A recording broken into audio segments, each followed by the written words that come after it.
মেলা, মেলা আর মেলা, তাঁত মেলা, মিলন মেলা, শিল্প ও সাংস্কৃতিক মেলা, হস্তশিল্প মেলা, বই মেলা, বেসিক্যালি এই কয়েকটা মেলায় বাংলার বিভিন্ন জেলায় শীতকালে ঘুরে ঘুরে কিন্তু হয়ে থাকে। আর লোকে ভাবতো এই একই মেলায় বিভিন্ন জেলার বিভিন্ন প্রসিদ্ধিত জিনিস খুব কম পয়সায় কিনতে পাবে। মেলায় এইসব জিনিস সস্তায় তো দূরের কথা, দেড় থেকে দুগুণ দামে কিনতে পাওয়া যায় কিন্তু আজকালকার দিনে। কিন্তু আজকালকার দিনের মেলায় এইসব কাউন্টারগুলোতে ভিড় বেশি দেখা যায়। কি কোনগুলো বুঝতে পারা যাচ্ছে? কোন কাউন্টারগুলো? ফুড কাউন্টারগুলোতে, যেখানে আর চারটে মেলার লিস্টে অ্যাড হয়ে গেল এই ফুড ফেস্টিভ্যাল বা খাদ্য মেলা, যেখানে আর চারটে মেলার থেকে রেসপন্সটা অনেক বেশি এলো। আমরা বাঙালিরা আর যাই হোক বাঁচার জন্য খাই না, খাওয়ার জন্য কিছু বেঁচে থাকি। আর আমাদের বেসিক্যালি যে খাওয়াটা আমাদের বারণ থাকে সেটাই যেন আমাদের বেশি করে খেতে ইচ্ছা করে।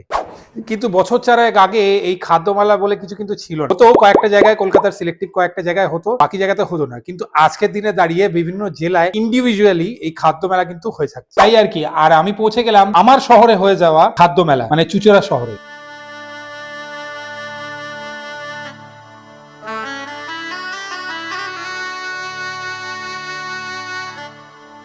এখানে ঢুকে দেখি চারিদিকে শুধু খাবার খাবার আর খাবার, আর কিছু মনোরঞ্জনমূলক প্রোগ্রামও চলছিল, কিন্তু সেই সবের দিকে মানুষের ফোকাস কোথায়?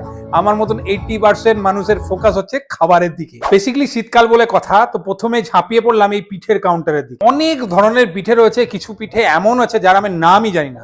সো সেই নাম না জানা পিঠেগুলো খাওয়ার রিস্ক কতটা নিলাম না, যেগুলো জানি সেটা আমি একটা পিঠে অর্ডার করলাম।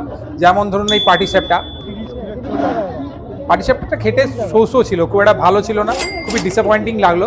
তারপরে অর্ডার করেছি ছাস পিঠেটা।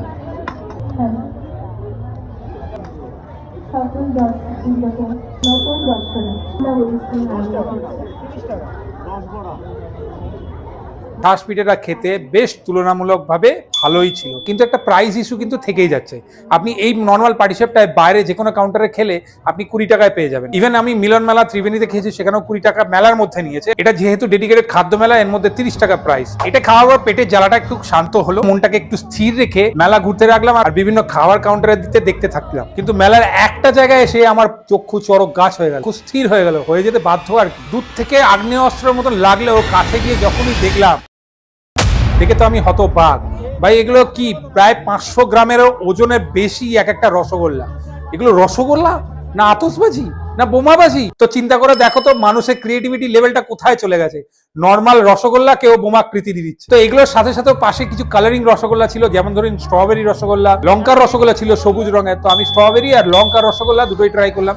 স্ট্রবেরির মধ্যে টোটালি ফুড কালার ছিল। বেসিক্যালি এগুলো ফুডের এক্সট্রাক্ট থেকে বানানো হয়, কিন্তু এগুলো কোনোটাই ছিল না, এগুলো কিন্তু টোটালি ফুড কালার ছিল। লঙ্কার রসগোল্লার মধ্যে লঙ্কার ফ্লেভারটা কিন্তু ছিল, কিন্তু এই রসগোল্লার রসের মধ্যে লঙ্কাটা পিষে দেওয়া হয়েছিল, যার জন্য হালকা একটা ফ্লেভার ছিল। বাকি টোটালটাই কিন্তু ফুড কালার। বাট কলকাতার স্বাতি সরাফ নামে এই মহিলা, যিনি 270 রকমের ফ্লেভারের রসগোল্লা বানাতে জানেন, আর প্রতিটা রসগোল্লাই কিন্তু বিভিন্ন ধরনের সবজি আর ফুড থেকে এক্সট্রাক্ট করা কালারটা। আর এক্স্যাক্টলি ওই রসগোল্লাগুলো ওই সবজি বা ওই ফুডের মতনই খেতে ফ্লেভারে। তো নেক্সট স্টপ চলে গেল আমার এই কচুরির কাউন্টারে। একদম সদ্য ভেজে দেওয়া গরম গরম কচুরি, আমার যা দেখে জিভটা লকলকিয়ে গেল। অনেক ধরনের কচুরি আইটেমে ছিল, যেমন বিটের কচুরি ছিল, মাছের কচুরি ছিল, মানে অনেক ফ্রাইড আইটেমও ছিল, কিন্তু আমার তার মধ্যে মাছের কচুরিটা খাওয়ার খুব ইচ্ছা হলো। তো আমি এক প্লেট অর্ডার করে দিলাম গরম গরম ভেজে মাছের কচুরি, সাথে এনাদের ডুমো ডুমো করে কাটা বড় বড় আলুর দম। আলুর দম কম, আলুর ঝোল ঝোল বেশি ছিল অ্যাকচুয়ালি।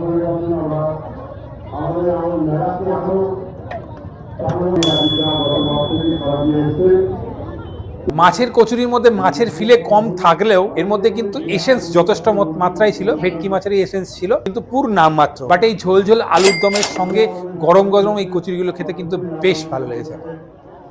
তারপরেই পাশে দাদা বৌদির ব্যানার দেখলাম, ব্যাস ছুটতে চলে গেলাম। বাড়ির কাছাকাছি যখন দাদা বৌদি এসে গেছে, বাড়ির জন্য পার্সেল করে নি।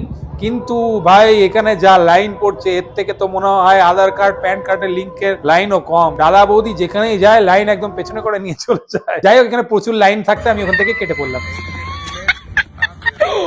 আজকালকার মানুষের মনে না বড্ড প্যাঁচ, সেই প্যাঁচকে বোঝবার জন্য এই প্যাঁচালো আলু খেয়ে নিলাম, মানে স্পাইরাল পটেটো। আর বেশ একটা লাল লাল কোটিং এ ডিপ করে এরা ফ্রাই করছে, তার উপরে বিভিন্ন ধরনের মশলা দিয়ে উপরে মায়োনিজ দিয়ে সার্ভ করছে। আমি এটা অন্য জায়গাতেই খেয়েছিলাম, মায়োনিজের সাথে সাথে ওনারা পেরি পেরি সস, তন্দুর সস, এগুলো ভ্যারাইটি সস ইউজ করেন, কিন্তু এখানে অনলি মায়োনিজ।